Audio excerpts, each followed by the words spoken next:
Fala galera, tudo tranquilo? Hoje eu tô aqui para mostrar para vocês a minha coleção de livros do C.S. Lewis, que foi um professor e escritor cristão que ficou muito conhecido por suas obras como As Crônicas de Nárnia e também Cristianismo Puro e Simples.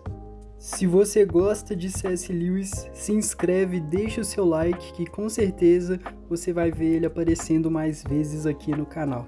Pessoal, mostrando aqui o primeiro livro, segundo a ordem de leitura que eu recomendo, temos A Última Noite do Mundo.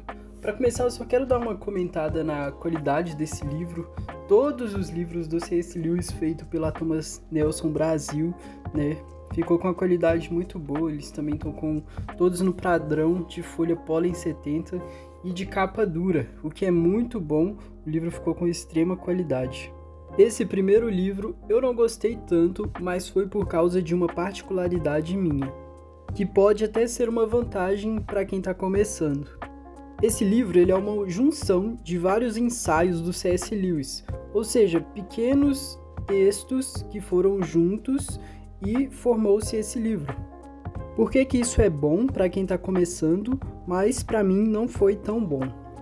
A vantagem que você tem de pegar um livro assim é que você não fica muito sobrecarregado com um assunto só e fica mais fácil de entender para quem gosta de ler pouco. Por exemplo, se você ler só um capítulo desse livro, você vai se dar muito bem, porque ele vai tratar de um tema e logo em seguida, nos próximos capítulos, vai ser um tema totalmente diferente. Para mim, isso não funcionou tão bem porque eu gosto muito de ler grandes porções.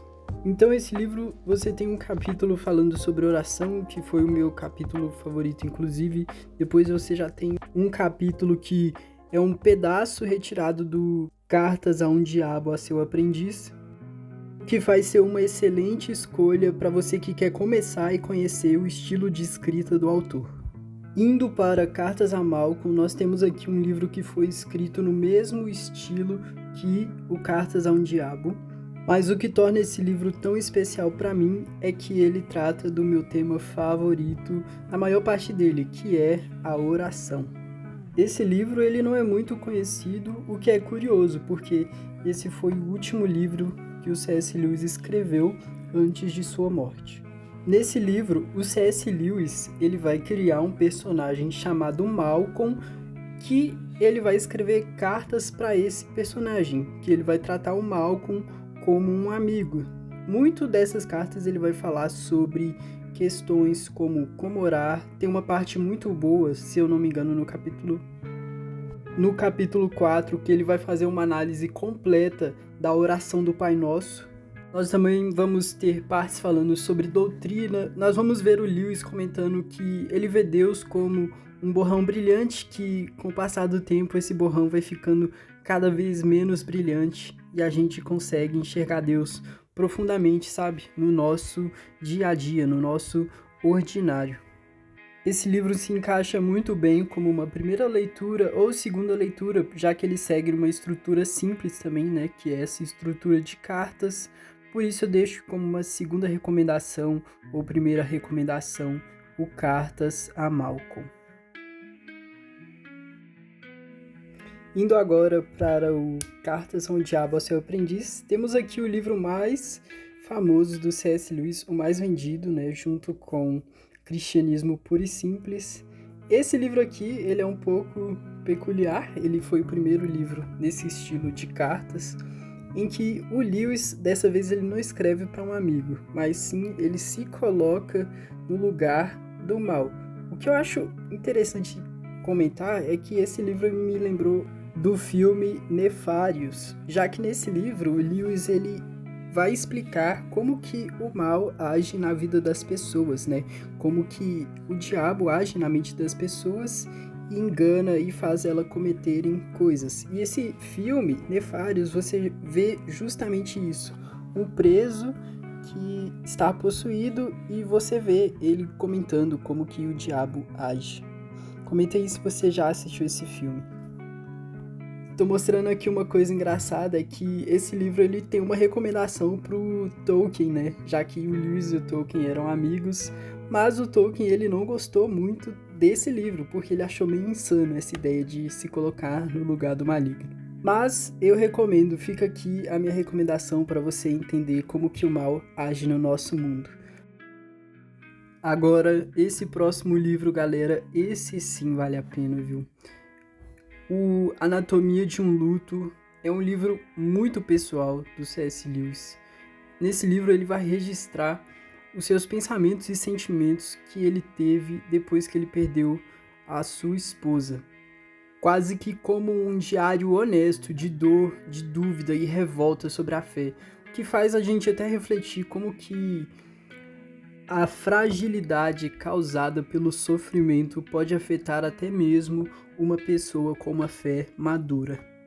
Recomendo muito esse livro, vai te fazer crescer e amadurecer bastante, vai te fazer enxergar a vida, né? Como que o luto pode afetar uma pessoa.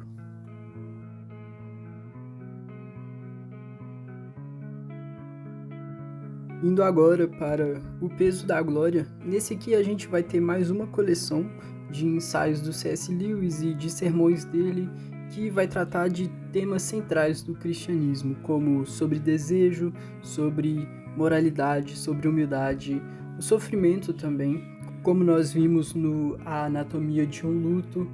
E nesse livro o Lewis ele vai argumentar que os anseios humanos mais profundos apontam para Deus e para a glória futura, não como fama terrena, mas com a plena aceitação da comunhão com Deus, convidando você, leitor, a ter uma perspectiva da vida eterna que vai transformar as suas escolhas na vida presente.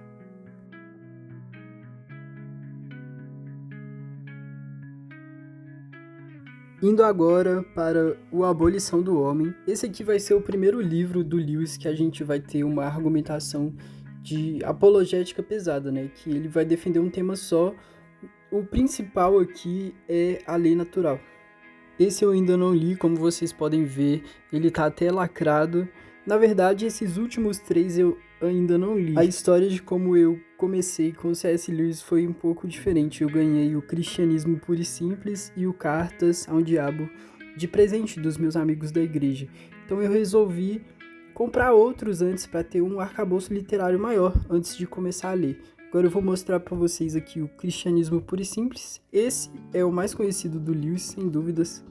A galera brinca que cristianismo puro e simples, mas que o livro não tem nada de simples, porque esse livro ele vai ser muito aprofundado em questões como a lei natural. Esse livro ele é apologética pura, né? O Lewis ele vai mostrar os fundamentos da fé cristã de forma muito clara e racional e vai te ajudar na compreensão de quem Deus é, da natureza de Cristo, da natureza do pecado e o principal, da redenção humana, mostrando que o cristianismo não é um conjunto de regras, mas sim a transformação interior que nos conduz à verdadeira humanidade. Indo agora para Milagres, temos aqui o maior livro do C.S. Lewis. Esse aqui ele tem um pouco mais de 300 páginas. E nesse livro o Lewis também é um livro puro de apologética. Ele vai defender muito a coerência entre os milagres da Bíblia, especialmente a reencarnação e também a ressurreição de Jesus Cristo. Nesse livro, o Lewis ele vai argumentar que os milagres eles têm coerência entre si dentro de uma visão cristã do mundo. O Lewis argumenta que se Deus existe e criou as leis da natureza, ele pode agir nela sem haver contradição. Então o Lewis ele vai destacar que os milagres eles não servem para satisfazer a curiosidade ou só para ser um espetáculo, mas sim para revelar quem Deus é e o que ele deseja ser para o ser humano: redenção, cura e reconciliação com ele. Espero que você tenha gostado de conhecer a minha coleção de livros do C.S. Lewis e um pouco do valor que essas obras têm para mim. Se esse conteúdo foi útil para você, deixa o like, se inscreve no canal e compartilha com alguém que também gosta de C.S. Lewis, literatura e boas escrituras. Muito obrigado por ter ficado até aqui. Falou, falou, falou!